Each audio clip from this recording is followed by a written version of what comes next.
নমস্কার বন্ধুরা, আমি রিয়া নিয়ে চলে এলাম আবারও একটি ব্লগ ভিডিও। তবে আজকের ব্লগটি একদম অন্যরকম, কেননা আজকে আমার ছেলের একটা বায়না পূরণ করব। আমার ছেলে তো শঙ্খ, তো তোমরা সবাই চেনো, শঙ্খবাবু তো স্কুলে গাড়ি করে যায়, কিন্তু আমাদের কোনোদিন যাওয়া হয় না। তাই বলে, মা তোমরা কোনোদিন যাও না, তাই চলে এসেছি। শঙ্খ স্কুলে দেখো চলেই এসেছি। এবার দেখো শঙ্কর কাণ্ড, অপেক্ষা করছি শঙ্কর জন্য। শঙ্কর স্কুলের এটা সামনের দিক, পেছন দিকে আরও অনেকগুলো ক্লাস আছে। শঙ্কর এখন পরীক্ষা চলছে, তাই পরীক্ষার সময় আমি ওকে নিতে এসেছি। তো দেখো বাচ্চারা সব যাচ্ছে, যাদের পরীক্ষা কমপ্লিট হয়ে গেছে। এগুলো শঙ্কর থেকে নার্সারি ক্লাসে হয়তো, তো এরা যাচ্ছে, এরপর হয়তো শঙ্খ আসবে। আমি চাতক পাখির মতো তাকিয়ে আছি যে আমার ছেলে কখন আসে।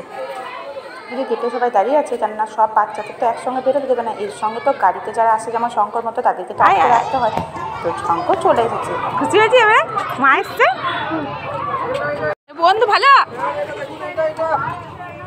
বাচ্চাগুলো দেখো পরীক্ষা শেষে দরজা লক করে দেওয়া হয়েছে বলে তাদের গার্জেনদেরকে দেখে কেমনভাবে মা বাবার জন্য ডাকছে। এতক্ষণ পর মা বাবাকে দেখেছে বলে কতটা খুশি। তো যা তাড়াতাড়ি দরজা খুলে ও মা বাবাদের কাছে যাবে। তো অন্যর জন্য ওয়েট করছিলাম, কেননা অন্য তো আরেকটু উঁচু ক্লাসে পড়ে শঙ্কর থেকে, তাই ওর একটু লেটে ছুটি হয়েছে।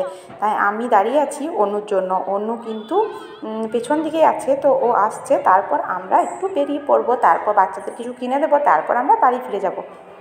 সব বাচ্চাগুলোকে দেখতে বেশ ভালো লাগছে, কতটা কিউট দেখো। আর দেখো ওদের কিন্তু আন্টিরা দেখো ওদেরকে আটকে দিচ্ছে, কেননা যারা গাড়িতে আছে তাদের কিন্তু গাড়িতে তুলে দেবে একটু পর, আর গার্জেনরা যাদের এসেছে তাদেরকে ছেড়ে দেবে। আমাদের শঙ্খ এইভাবেই আসে। তারপর চলে এলাম, অনুকে নিয়ে নিয়েছি, আর দেখানো হলো না।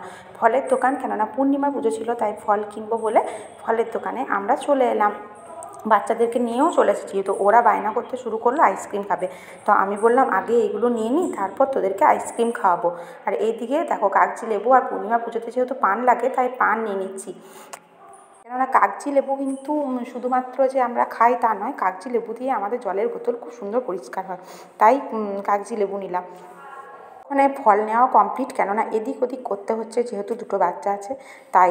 আর এইদিকে ওদের দুষ্টুমি তো লেগেই থাকে। আমি এবার ফলগুলো সব ভরে নেব, এবার কিন্তু যাবো। ফাইনালি হয়ে গিয়েছে। এবার বাচ্চাদের আইসক্রিম খাবো বলেছে, কিনে দেওয়া। দুটো পিচকারি নেওয়া ছিল, তাই রাস্তাতে দাঁড়িয়ে পড়লাম। মনে পড়ে গেল, কেননা আমাদের বাড়িতে তো অনু আর শঙ্কর একসাথে সব কিছু কিনতে হয়, কেননা একজন তো কাঁদবে, সেই জন্য অনু আর শঙ্কর জন্য দুটো পিচকারি নিয়ে নিলাম। তারপর ওরা খাবে আইসক্রিম, সেটা আমি কিনে নিয়েছি, তবে গাড়িতে দিয়ে দেবো। এইদিকে দেখো এই সবজি বাজারে কিছু কেনাকাটা ছিল, তাই সবজি বাজারেও দাঁড়িয়ে গেলাম। এবার সব কী বলো তো, সব তো আর ভিডিও করা হয় না। আমাদের দেখো সব কাজ কমপ্লিট করে এবার যাচ্ছি। আর অনু কিন্তু আইসক্রিমটা খেতে চাইছে না, বলে যে এম্মা আমি পড়ে যাবো। তো আমি তখন পা দিয়ে দেখো ওই সাইডটা চেপে ধরলাম, যাতে করে ও না পড়া। শঙ্করবাবু এদিকে আইসক্রিম খাচ্ছে, দেখো খুব খুশি।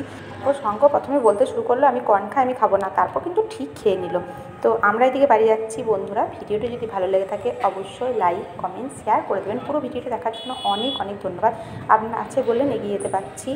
সবাই খুব ভালো থাকবেন, সুস্থ থাকবেন, টাটা।